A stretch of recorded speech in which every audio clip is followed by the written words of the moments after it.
तो अग्नि परीक्षा के बाद माता सीता ने राम से क्या पूछा, जानिए। माता सीता ने श्री राम से ऐसी कौन सी बात पूछी? क्या आपने कभी सोचा है कि उस विजय की रात जब लंका की धरती पर श्री राम के जयकारों से गूंज उठी थी, जब 14 वर्षों का वनवास समाप्त हो रहा था, जब अधर्म पर धर्म की विजय का शंखनाद हो रहा था, तब उस महाविजय के केंद्र में मौजूद दो आत्माओं प्रभु श्री राम और माता सीता के बीच क्या घटा होगा?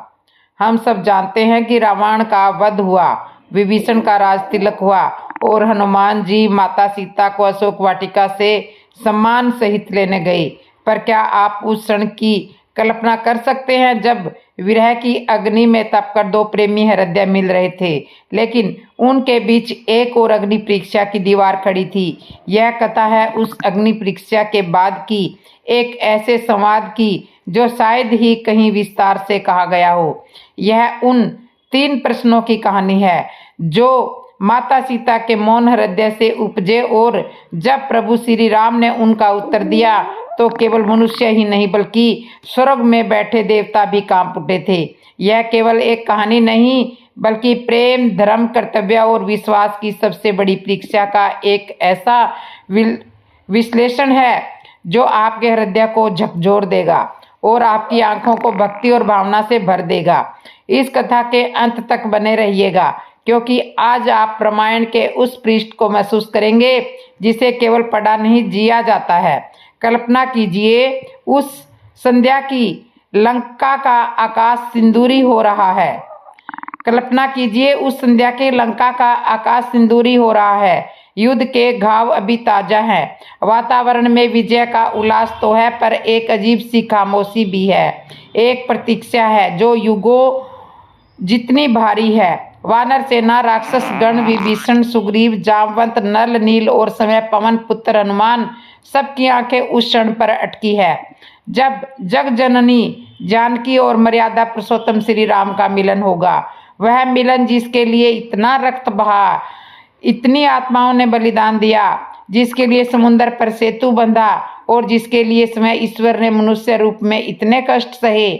माता सीता पालकी में है। उनका हृदय एक अनजाने भय और असंख्य भावनाओं के तूफान से कांप रहा है।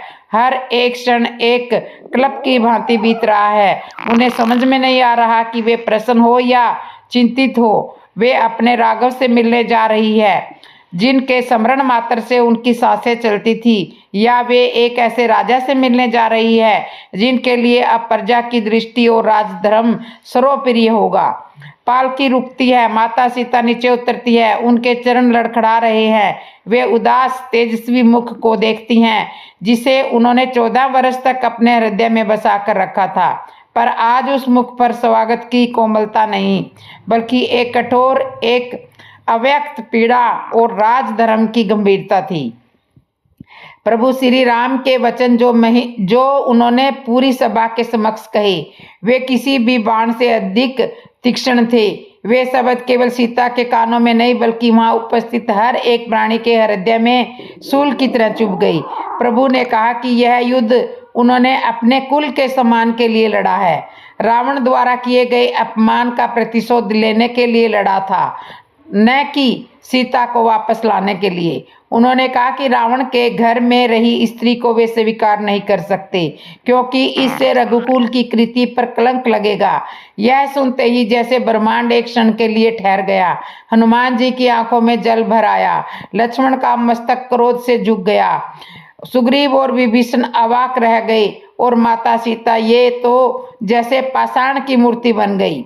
उनके कानों को विश्वास नहीं हो रहा था कि ये वही राघव है जिनके प्रेम के विश्वास पर उन्होंने अशोक वाटिका के हर क्षण को काटा था। यह पीड़ा असहनीय थी, यह अपमान मृत्यु से भी भयंकर था।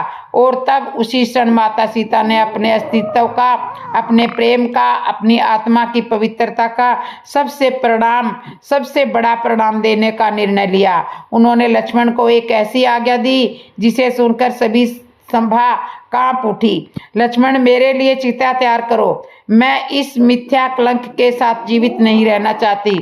जब मेरे स्वामी ने ही मुझे भरी सभा में त्याग दिया है तो मेरे लिए अग्नि समाधि ही एकमात्र मार्ग है।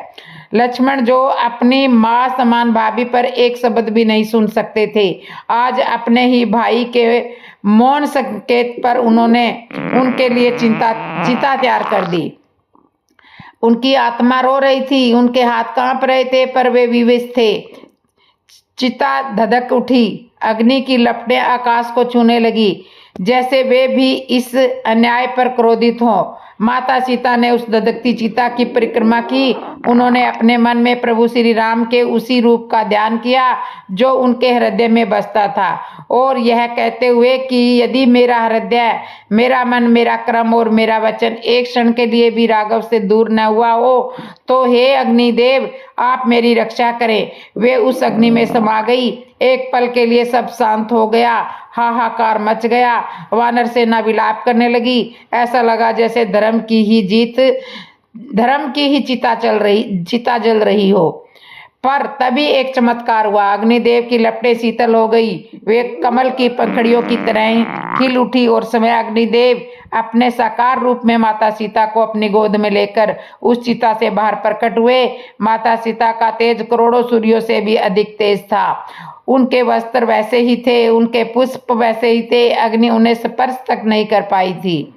अग्निदेव ने प्रभु श्री राम से कहा, हे राम, यह आपकी जानकी है, यह परम पवित्र है। इनके मन में, इनकी आत्मा में कोई पाप नहीं, कोई दोष नहीं, इन्हें स्वीकार करें।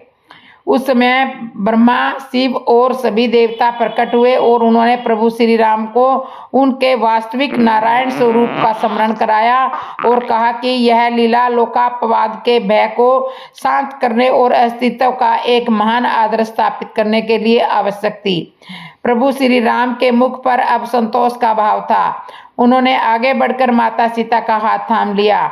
उन्होंने कहा, सीते, मैं तो तुम्हारी पवित्रता को जानता था। जैसे सूर्य से उसकी प्रभा को कोई अलग नहीं कर सकता, वैसे ही तुमसे तुम्हारी पवित्रता को कोई अलग नहीं कर सकता। किंतु इस संसार को प्रणाम चाहिए था और तुमने आज प्रेम और पवित्रता का यह प्रमाण दिया है जो युगों युगों तक गाया जाएगा। सभा में पुनः जयकारे गूंजने लगे। ऐसे लगा जैसे उत्सव लौट आया है। पर क्या सच में सब कुछ सामान्य हो गया था? क्या एक अग्नि परीक्षा देकर सारे प्रश्नों का अंत हो गया था, या प्रश्नों का आरंभ अब हुआ था?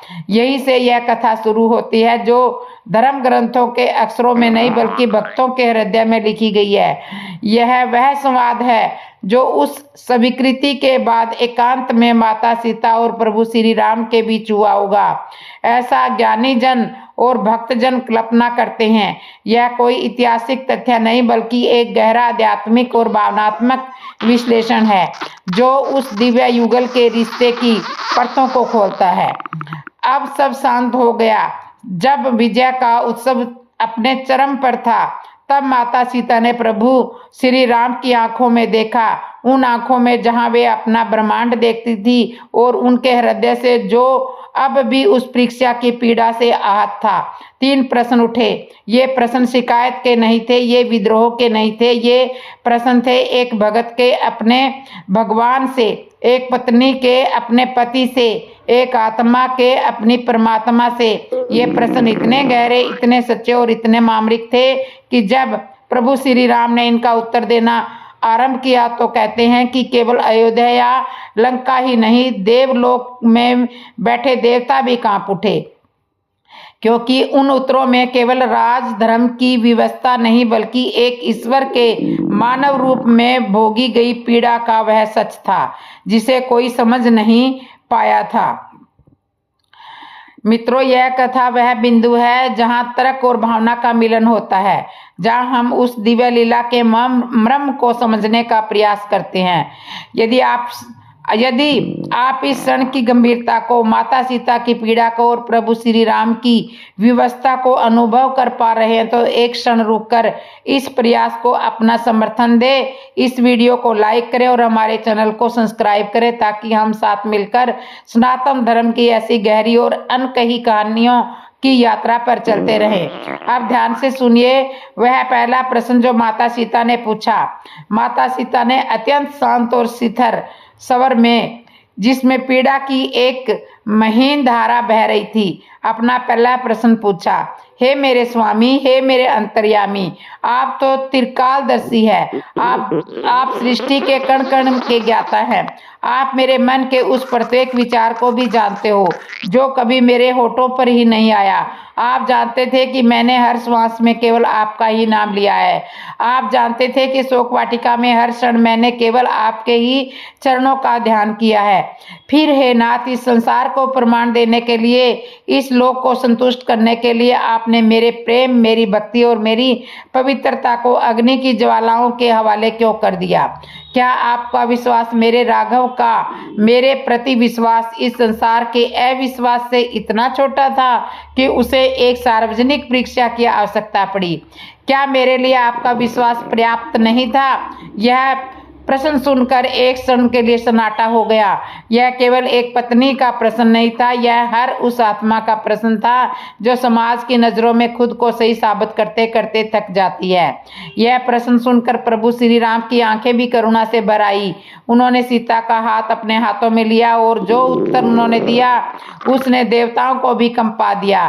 प्रभु बोले, सीते, तुम्हारा प्रश्न उचित है और तुम्हारी पीड़ा मेरी अपनी पीड़ा है। सुनो, मेरे लिए तुम्हारा विश्वास ही ब्रह्मांड का अंतिम सत्य है। मुझे तुम्हारी पवित्रता पर रत्ती भर भी संदेश नहीं था और न ही हो सकता, क्योंकि मैं जानता हूँ कि तुम और मैं भिन्न नहीं है। हम एक ही ज्योति के दो रूप हैं। पर सीते, इस अवतार में मैं केवल तुम्हारा पति नहीं हूँ, मैं अयोध्या का राजा भी हूँ। मैं रघुकुल का वंशज हूँ और मुझे एक मर्यादा पुरुषोत्तम का आदर्श स्थापित करना है। यह परीक्षा सीते तुम्हारे लिए नहीं थी, यह परीक्षा मेरे लिए थी। यह मेरे प्रेम की परीक्षा थी कि क्या मैं अपने व्यक्तिगत प्रेम को राजधर्म से ऊपर रखता हूँ या नहीं। मैंने तुम्हें अग्नि में प्रवेश करने के लिए कहकर अपने हृदय को उस अग्नि से भी अधिक जलाया है। मैंने यह कठोर निर्णय इसलिए लिया ताकि भविष्य में कोई भी साधारण मनुष्य केवल संदेह के आधार पर अपनी पत्नी पर कोई लाछन न लगा सके। मैंने एक ऐसा मानक स्थापित किया है जो इतना कठोर है कि कोई भी राजा या पति अपनी पत्नी से ऐसी परीक्षा मांगने से पहले 1000 बार सोचेगा। मैंने यह दिखाया है कि जब राजा की पत्नी पर भी प्रश्न उठ सकता है तो उसे भी प्रमाण देना पड़ सकता है, तो साधारण प्रजा को न्याय कितना निष्पक्ष मिलेगा। यह अग्नि परीक्षा तुम्हारी नहीं, मेरे राजधर्म की थी सीते, और उस अग्नि में तुमसे अधिक मैं जला हूँ। हर एक क्षण, हर एक पल देवता इसलिए कांप उठे सीता, क्योंकि उन्होंने पहली बार देखा कि एक राजा अपने धर्म के लिए अपने प्राणों से प्रिय व्यक्ति को भी दांव पर लगा सकता है। उन्होंने ईश्वर के मानव रूप की सबसे बड़ी व्यवस्था को, सबसे बड़े त्याग को अपनी आंखों से देखा। वे इसलिए कांपे क्योंकि उन्होंने धर्म की स्थापना की कीमत को पहचाना जो प्रेम के बलिदान से चुकाई जाती है। यह उत्तर सुनकर माता सीता की आंखों से आंसू बह निकले। यह आंसू दुख के नहीं बल्कि अपने राघव के हृदय की पीड़ा को समझने के थे। उन्हें समझ आया कि राम का कष्ट उनसे कहीं अधिक गहरा था, पर उनके मन में अभी भी एक और शंका थी, एक और प्रश्न था जो उत्तर मांग रहा था। और उन्होंने दूसरा प्रश्न पूछा, हे रघुनंदन, मैं आपके उत्तर को स्वीकार करती हूँ, मैं आपके राजधर्म के बोझ को समझती हूँ, पर मेरा एक और प्रश्न है।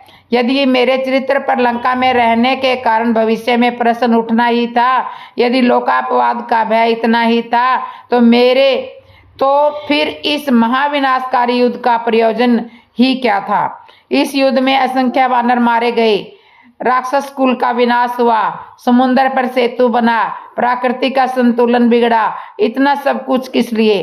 क्या यह युद्ध केवल एक राजा के अपहत सम्मान को वापस पाने के लिए था, या एक पति का अपनी पत्नी के प्रति अटूट प्रेम और विश्वास का परिणाम था? यदि अंत में विश्वास को भी प्रमाण की अग्नि से गुजरना ही पड़ा था, तो इस युद्ध की क्या सार्थकता थी? यह प्रश्न और भी गहरा था। यह युद्ध के औचित्य पर ही सवाल उठा रहा था। यह राम के पूरे अभिमान के उद्देश्य पर एक प्रश्न चिन्ह लगा रहा था। इस प्रश्न चिन्ह की गंभीरता को देखकर देवगण भी चिंतित हो गए। तब प्रभु श्री राम ने एक गहरी सांस ली और बोलना आरंभ किया। उनका स्वर शांत पर दृढ़ था। जानकी, तुम्हारा यह प्रश्न युद्ध के उद्देश्य को लेकर है और इसका उत्तर हर युग के शासक और मनुष्य को समझना आवश्यक है। सुनो, यह युद्ध केवल तुम्हें यानी मेरी पत्नी को रावण की कैद से छुड़ाने के लिए नहीं था। यदि वह केवल एक व्यक्तिगत लड़ाई होती तो मैं शायद कोई और मार्ग अपनाता, पर यह युद्ध व्यक्तिगत था ही नहीं। यह युद्ध था धर्म और अधर्म के बीच, यह युद्ध था मर्यादा और अमर्यादा के बीच, और यह युद्ध था प्रकृति और विकृति के बीच। रावण तुम्हें हर ले जाना केवल एक स्त्री का अपहरण नहीं था। रावण का तुम्हें हर ले जाना केवल एक स्त्री का अपहरण नहीं था, वह अधर्म की उस पराकाष्ठा का प्रतीक था जहां दूसरे की पत्नी पर बुरी दृष्टि डाली जाती है। बल का दुरुपयोग करना और अपनी शक्ति के अहंकार में जीना ही धर्म बन गया था। रावण ने केवल तुम्हारा अपहरण नहीं किया था, उसने ऋषियों को सताया, देवताओं को अपमानित किया और पृथ्वी पर आतंक का साम्राज्य स्थापित किया। एक राजा के रूप में और इस पृथ्वी के संतुलन के रक्षक के रूप में मेरा यह कर्तव्य था कि मैं उस अधर्म की सत्ता को जड़ से उखाड़ फेंकूं। तुम्हारा अपहरण उस अधर्म के विनाश का तत्कालिक कारण बना। सीते पर उस उद्देश्य बहुत बड़ा था, उस विनाश का तत्कालीन कारण बना। सीता पर उद्देश्य बहुत बड़ा था। उद्देश्य था पृथ्वी पर पुण्य धर्म की स्थापना करना, यह संदेश देना कि कोई कितना भी शक्तिशाली क्यों न हो, यदि वह अधर्म के मार्ग पर चलेगा तो उसका विनाश निश्चित है। युद्ध तुम्हारे लिए मेरे प्रेम का परिणाम तो था ही, पर उससे भी बढ़कर यह धर्म के प्रति मेरी प्रतिबद्धता का परिणाम था। तुम्हें वापस पाना उस धर्म स्थापना के यज्ञ की एक महत्वपूर्ण आहुति थी, पर यज्ञ का उद्देश्य तो समग्र मानवता का कल्याण था। देवता इसलिए कांपे सीते क्योंकि उन्होंने मेरे इस उत्तर में मेरे राजा और मेरे नारायण दोनों रूपों का सामान्य देखा। उन्होंने समझा कि मेरा हर कार्य व्यक्तिगत भावनाओं से परे एक वृहद, एक सार्वभौमिक उद्देश्य के लिए होता है। उन्होंने पहचाना कि एक अवतार का प्रेम भी अंत धर्म की स्थापना का एक माध्यम ही होता है। माता सीता अब शांत थी। उनके मन की दोनों बड़ी शंकाओं का समाधान हो गया था। उन्हें अपने राघव पर, अपने राजा पर, अपने ईश्वर पर गर्व हो रहा था। उन्होंने उस महान आत्मा के आगे सिर झुका दिया जो व्यक्तिगत सुख दुख से कितना ऊपर उठकर पूरी सृष्टि के लिए सोच रहा था। पर अभी भी एक अंतिम प्रश्न बाकी था, एक बहुत ही मानवीय, एक बहुत ही कोमल और हृदय को चीर देने वाला प्रश्न। यह प्रश्न तर्क का नहीं, भावना का था। और कांपते होठों से अपनी आंखें झुकाकर माता सीता ने पूछा, हे मेरे प्राणनाथ, मैं अब समझ गई आपके हर निर्णय के पीछे के धर्म को, आपके हर कष्ट के पीछे की करुणा को। पर अब बस एक अंतिम प्रश्न। यह प्रश्न एक पत्नी का है, एक स्त्री का है। हे रघुनंदन, एक क्षण के लिए, बस एक क्षण के लिए यह मान लीजिए कि यदि मैं उस अग्नि में भस्म हो जाती, यदि अग्नि देव मेरी रक्षा के लिए प्रकट न होते, यदि मेरा शरीर उन ज्वालाओं में जलकर राख हो जाता, तो क्या होता? क्या संसार एक तथाकथित अपवित्र स्त्री की मृत्यु पर संतोष कर लेता और आप अपनी मर्यादा में पूर्ण रूप से स्थापित हो जाते? क्या मेरे बिना आपका जीवन, आपकी अयोध्या, आपका राजधर्म सब पूर्ण हो जाता? बस ये बता दीजिए, यदि मैं न बचती तो आप क्या करते? यह प्रश्न पूछते पूछते माता सीता का गला रूंध गया। यह प्रश्न एक खंजर की तरह था जो सीधे प्रभु श्री राम के हृदय में उतर गया। उनकी शांति मुख मुद्रा पर पीड़ा की असंख्य लहरें दौड़ गई। उनकी आंखें जो अब तक शांत थी, उनमें एक तूफान उमड़ आया और उन्होंने जो उत्तर दिया उसे सुनकर केवल देवता ही नहीं बल्कि पत्थर भी पिघल गए होंगे। प्रभु श्री राम ने सीता को अपने हृदय से लगा लिया और उनके कानों में कहा, सीते सीते, तुमने यह क्या पूछ लिया? तुमने यदि की बात कैसे सोच ली? क्या तुम नहीं जानती कि तुम्हारे बिना राम का अस्तित्व ही क्या है? जिस क्षण मैंने तुम्हें अग्नि में प्रवेश करते देखा, उस क्षण यदि मेरे शरीर ने अपनी मर्यादा नहीं तोड़ी तो इसका कारण केवल मेरा राजधर्म का बंधन था, पर मेरी आत्मा तो तुम्हारे साथ ही उस चिता पर बैठी थी। सीते, अग्नि तुम्हें क्या जलाती? अग्नि तो उसमें तुमसे पवित्र और शीतलता पाती है। यह संभव ही नहीं था कि अग्नि तुम्हें स्पर्श भी कर पाती, क्योंकि तुम समय अग्नि की आत्मा हो, तुम शक्ति हो, तुम प्रकृति हो। पर सुनो सीते, यदि जैसा तुमने कहा एक क्षण के लिए भी ऐसा अनर्थ हो जाता, यदि ब्रह्मांड के नियम पलट जाते और अग्नि अपना धर्म भूल जाती, तो राम भी अपना धर्म भूल जाता। उसी क्षण वह राम भी उसी चिता में कूदकर अपने प्राण त्याग देता। मेरे लिए न अयोध्या का कोई अर्थ रहता, न इस राजसिंहासन का, न ही इस जीवन का। तुम्हारे बिना राम केवल एक शरीर है, एक नाम है। आत्मा तो तुम हो सीते। यह अयोध्या, यह राज्य, यह विजय, यह सब कुछ तुम्हारे लिए ही तो है। तुम्हारे बिना इस सृष्टि का कोई मोल नहीं है। मैं राजा राम बाद में हूँ, पहले मैं तुम्हारा राम हूँ। देवता इसलिए कांप उठे सीते क्योंकि उन्होंने मेरे भीतर के उस शाश्वत प्रेमी को देख लिया था, जो अपने प्रेम के लिए समस्त धर्मों, समस्त लोकों और समस्त मर्यादाओं को एक क्षण में त्याग सकता है। उन्होंने ईश्वर के रूप को देखा जो अपनी शक्ति के बिना अधूरा है। उन्होंने राम के हृदय में बसी सीता की उस शक्ति को पहचाना जिसके बिना राम राम नहीं है। यह सुनकर माता सीता की सारी पीड़ा, सारा संशय, सारा दुख धुल गया। वे अपने राघव के हृदय से लगकर बस रोती रही, पर वे आंसू सब आनंद के थे, पूर्णता थे, उस प्रेम की गहराई को समझ लेने के थे जो हर परीक्षा, हर संदेह और हर युग से परे था। उस दिन केवल सीता की अग्नि परीक्षा नहीं हुई थी, उस दिन राम के प्रेम और उनके धर्म दोनों की परीक्षा हुई थी और दोनों ही उस परीक्षा में सफल हुए थे। यह कथा हमें सिखाती है कि दिव्य प्रेम केवल सुख का साथी नहीं होता, वह पीड़ा और त्याग की अग्नि में तपकर ही कुंदन बनता है। यह हमें सिखाती है कि कर्तव्य और प्रेम के बीच संतुलन साधना ही मानव जीवन की सबसे बड़ी चुनौती है, और यह हमें विश्वास दिलाती है कि सच्चा प्रेम हर विश्वास से परे होता है, उसे किसी प्रमाण की आवश्यकता नहीं होती। कुछ लोग रामचरितमानस के उस प्रसंग का भी उल्लेख करते हैं जहाँ प्रभु श्री राम ने रावण द्वारा सीता हरण की लीला से पहले ही माता सीता के वास्तविक स्वरूप को अग्नि देव को सौंप दिया था और उनके स्थान पर एक माया की सीता या छाया सीता को रख दिया था। इस दृष्टिकोण के अनुसार अग्नि परीक्षा वास्तव में उस माया सीता को अग्नि में विलीन कर वास्तविक सीता को पुनः प्रकट करने की एक दिव्य योजना भी थी। इस कथा में प्रभु के कठोर वचन और परीक्षा का प्रसंग एक लीला मात्र बन जाता है, जिसका उद्देश्य छाया रूप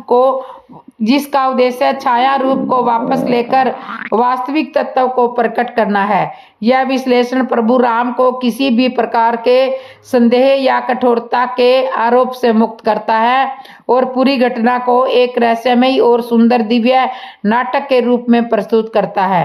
वाल्मीकि रामायण में यह प्रसंग अधिक मानवीय और पीड़ादायक रूप में वर्णित है, जहाँ राम लोकापवाद के भय से सीता से कठोर वचन कहते हैं और सीता समय अपनी पवित्रता सिद्ध करने के लिए अग्नि में प्रवेश का निर्णय लेती है।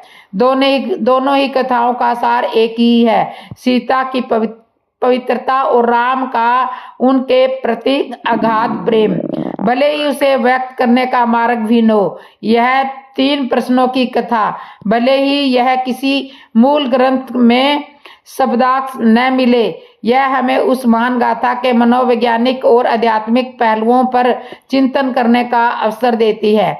यह हमें पात्रों के मन की गहराइयों में उतरने और उनके निर्णयों के पीछे धर्म, पीड़ा और प्रेम को समझने में सहायता करती है। यह दिखाती है कि राम और सीता का रिश्ता कितना बहुआयामी था, जहाँ वे ईश्वर और भक्त भी थे, राजा और प्रजा भी थे और पति पत्नी भी थे, और इन सभी रिश्तों की मर्यादाओं को एक साथ निभाना ही उनकी सबसे बड़ी लीला थी। तो अगली बार जब आप अग्नि परीक्षा के प्रसंग को पढ़ें या सुने तो उसे केवल एक स्त्री के अपमान या एक राजा की कठोरता के रूप में न देखें, बल्कि उसे राम और सीता दोनों द्वारा धर्म की स्थापना के लिए किए गए एक महान आत्म बलिदान के रूप में देखें। उसे एक ऐसे दिव्य प्रेम की गाथा के रूप में देखें जो लौकिक परीक्षाओं से गुजरकर भी अलौकिक बना रहता है। यह कहानी हमें यह भी याद दिलाती है कि कभी कभी जो बाहर से अन्याय या कठोरता दिखती है, उसके भीतर त्याग, प्रेम और एक बड़े उद्देश्य का गहरा रहस्य छिपा हो सकता है। यह थी कथा उन 3 प्रश्नों की और उनके उन उत्तरों की जिन्होंने देवताओं को भी कंपा दिया। आशा है कि इस विश्लेषण ने आपके हृदय को भी छुआ होगा और आपको राम सीता के रिश्ते की एक नई और गहरी समझ दी होगी। यदि आपको यह प्रयास सार्थक लगा तो इस कथा को अपने परिजनों के साथ आवश्यक साझा करें, ताकि यह सकारात्मक और भक्तिपूर्ण संदेश अधिक से अधिक लोगों तक पहुंच सके। और जो मेरे चैनल पे नए आए हैं वो चैनल को सब्सक्राइब करने और लाइक कर लें। और आगे सुनिए सीता का अंतिम निर्णय। धरती में समा गई सीता। जब धरती ने सबसे पवित्र आत्मा को वापस बुलाया, इतिहास मौन हो गया, मगर भावनाएं गूंज उठी। फिर से एक बार भावनाएं गूंज उठी। तो ये कहानी जो सिर्फ हमारे धर्म ग्रंथों में नहीं है, बल्कि हर एक दिल में बसी हुई है। आज जो कथा आप सुनेंगे वो केवल एक रानी की नहीं है, एक माँ की नहीं है, बल्कि एक ऐसी स्त्री की आत्मगाथा है जिसका हर आंसू, हर त्याग, हर तपस्या युगों तक अमर बन गई है। यह कहानी मिथिला की बेटी माता सीता की और उनकी धरती में समा जाने की दिव्य कथा है। मिथिला की भूमि पर एक बार भीषण अकाल पड़ गया। राजा जनक तपस्वियों की भांति हल चलाकर यज्ञ भूमि तैयार कर रहे थे। तभी भूमि के गर्भ से एक कन्या प्रकट हुई, दिव्य, तेजस्वी, मुस्कुराती हुई। राजा जनक उस कन्या को देखकर समझ गए कि यह कोई सामान्य बालिका नहीं है, ये तो स्वयं धरती माता की संतान है। उन्होंने उसका नाम रखा सीता। जनक और रानी सुनैना ने सीता का पालन पोषण उतनी ही सादगी से और मर्यादा से किया जितनी भावता से उसे पाया था। सीता बचपन से ही असाधारण थी। ज्ञान, विनम्रता, कठोर साधना और धर्म में गहरी निष्ठा। जब विवाह योग्य हुई, राजा जनक ने शिव धनुष को तोड़ने की शर्त पर स्वयंवर की घोषणा की। बड़े बड़े राजा जमा हुए पर कोई धनुष को हिला तक नहीं सका। तभी अयोध्या से आए श्री राम ने वो धनुष उठाया, प्रतिष्ठा चढ़ाया और उसे वहीं पर, और जैसे ही वह टूटा पृथ्वी कांप उठी। सीता ने राम को वरमाला पहनाई और वहीं एक दिव्य मिलन घटित हुआ। शादी के कुछ समय बाद राम को 14 वर्ष का वनवास मिला। सीता ने बिना कोई प्रश्न किए उनके साथ वनवास में जाने का मार्ग चुना। उन्होंने कहा, जहाँ राम है वहीं पर अयोध्या है। जंगल में कठिन जीवन, तपस्या, साधना सब साथ निभाया। फिर आया रावण द्वारा हरण का काल, जब वह छल से सीता को उठाकर लंका ले गया। रावण के चहकते महलों में सीता को रखा, पर उन्होंने एक पल भी उसकी ओर आंख उठाकर नहीं देखा। शोक वाटिका में बैठी केवल राम के नाम का स्मरण करती सीता। फिर राम रावण युद्ध हुआ। राम ने रावण का वध किया। जब सीता को वापस लाया गया तो उन्होंने कहा, मैं जानता हूं तुम पवित्र हो, पर समाज के लिए तुम्हें अग्नि परीक्षा देनी होगी। सीता मौन रही और अग्नि में प्रविष्ट हो गई। अग्निदेव समय प्रकट हुए और कहा, सीता पूरी तरह से निष्कलंक है। सबके सामने पवित्रता सिद्ध हो गई। राम और सीता के साथ अयोध्या लौट आई। राम सीता के साथ अयोध्या में लौट आई। राज्याभिषेक हुआ। चारों ओर उत्सव थे, पुष्पों की वर्षा हुई, लेकिन समाज की आंखों में पीड़ा और पूर्वाग्रह अब भी जीवित था। एक धोबी की बात राम तक पहुंची। मैं अपनी पत्नी को वापस नहीं लाया, न जाने वह पराए घर में कैसी रही। यह कहते हुए उसने प्रश्न उठा दिया सीता पर। राम राजधर्म थे और राजधर्म सबसे बड़ा धर्म होता है। उन्होंने पल भर में यह कठिन निर्णय ले लिया कि सीता को फिर वन जाना होगा, इस बार अकेली, और वो भी गर्भवती अवस्था में, बिना किसी दोष के। राम ने उन्हें त्याग दिया। एक बार फिर से वन में रास्ते सुनसान थे, हवा भी मौन थी। सीता धीरे धीरे चल रही थी, अकेली, उदास, पर फिर भी गरिमा में लिपटी। तभी उन्हें शरण मिली महर्षि वाल्मीकि के आश्रम में। वही उन्होंने 2 पुत्रों को जन्म दिया, लव और कुश को। वे दोनों बालक तेजस्वी, पराक्रमी और धर्म ज्ञानी थे। वाल्मीकि ने उन्हें वेद, धनुर्विद्या और नीति का शिक्षण दिया। समय बीता। अयोध्या में राम ने अश्वमेध यज्ञ की घोषणा की। परंपरा के अनुसार यज्ञ का घोड़ा छोड़ा गया, लेकिन जब वह घोड़ा जंगल में पहुंचा तो 2 किशोर बालकों ने उसे पकड़ लिया, लव और कुश ने। फिर युद्ध हुआ अयोध्या की सेना से और अंत में राम समय युद्ध भूमि में आए। युद्ध के बीच ही महर्षि वाल्मीकि पहुंचे और बताया, ये ही आपके पुत्र है। सभा स्तंभ रह गई जब राम ने चाहा कि सीता भी दरबार में आए और जनता के सामने फिर से अपनी पवित्रता प्रमाणित करे। लेकिन पांचाल, अयोध्या, मिथिला सबके समक्ष सीता ने अंतिम बार अपनी आत्मा की पुकार दी। उन्होंने कहा, यदि मैंने अपने श्री राम को मन, वचन और कर्म से पति स्वीकारा है, यदि मैं हर क्षण पवित्र रही हूं, तो हे धरती माँ, मुझे अपनी गोद में ले लो। वर्षा थम गई, पवन रुक गया, पक्षी शांत हो गए और धरती फट गई। एक तेजोमयी प्रकाश के बीच धरती माँ ने अपनी बेटी को अपने हृदय में समा लिया। जहाँ से उसे जन्म दिया था, उसी धरती में फिर से विलीन हो गई सीता। राम सभा, समस्त देवता और ऋषिगण स्तंभ हो गए। वे न कोई पराजय थी, न कोई पलायन।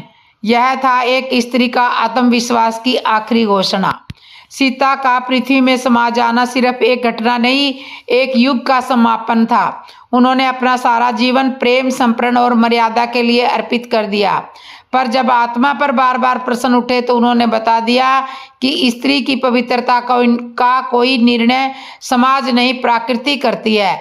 सीता नहीं गई, वो बस लौट गई थी अपनी माँ की गोद में। उनका यह निर्णय अंत काल तक गूंजता रहेगा कि जब भी नारी की मर्यादा पर प्रश्न उठेगा, वो एक बार फिर धरती को पुकारेगी और धरती माँ अपने आंचल में उसे संभाल लेगी। तो दोस्तों, क्या आपके दिल को भी छू गई ये अमर कथा?